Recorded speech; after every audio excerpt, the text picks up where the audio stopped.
ఒకటి అనుకుంటే ఇంకోటి అవుతుంది. ఏది స్టేబుల్గా ఉండట్లేదమ్మా. ఒక చిన్న కథ చెప్తా విను. ఒక అడవిలో నిగనిగలాడుతున్న ఓ పచ్చని చెట్టు. ఓ రోజు పెద్ద గాలిదుమారం వస్తుంది. ఆ చెట్టుకున్న ఆకులన్నీ గాలి కత్తలాకుతలమైపోతాయి.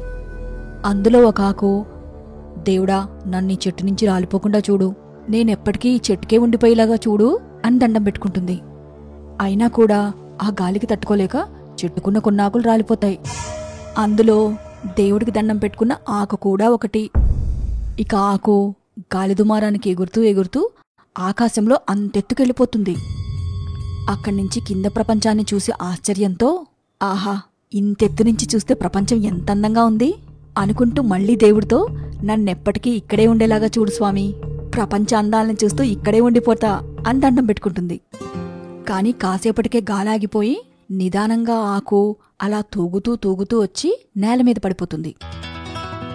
అలా నేల మీద పడగానే, ఇక చాలు దేవుడా నేను అలసిపోయా, నన్నెక్కడికి తీసుకెళ్లొద్దు, జీవితాంతం ఇక్కడే ఉండిపోతా అని మళ్లీ దండం పెట్టుకుంటుంది. ఇంకా దండం పెట్టుకుని ఏం చేస్తుంది? రాలిపోయిన ఆకు ఎలాగో దాని లైఫ్ అయిపోయింది కాబట్టి 2 రోజుల్లో మట్లో కలిసిపోద్ది. తొందరపడకు, మొత్తం కథ విను.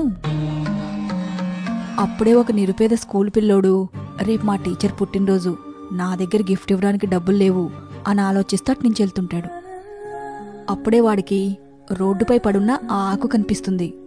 ఒక మంచి ఆలోచన బుర్రకు తట్టి ఆ ఆకుని ఇంటికి తీసుకెళ్లి దానిపై సింధూరంతో శ్రీరామ అని రాస్తాడు. అలా రాసిన ఆకుని మరుసటి రోజు టీచర్కిచ్చి కాళ్ళకి నమస్కరించుకుని పుట్టినరోజు శుభాకాంక్షలు చెప్తాడు. ఆ టీచర్ ఏం చేస్తారో తెలుసా? ఆ ఆకుని మంచిగా ఫ్రేమ్ కట్టించి తన పూజ గదిలో ఆ రామయ్య తండ్రి పాదాల దగ్గర పెట్టుకుంటాడు.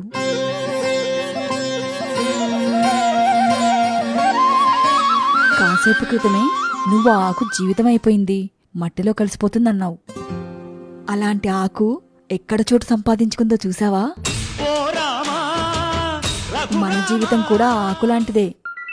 ఏదన్నా పని అవ్వకపోయినా లేదా కోరుకున్నది జరగకపోయినా ఇక్కడితో అంతా అయిపోయిందని అనుకోకూడదు. మనల్ని ఎక్కడికి చేరిస్తే బావుంటామో ఆ దేవుడికి తెలియదంటావా చెప్పు?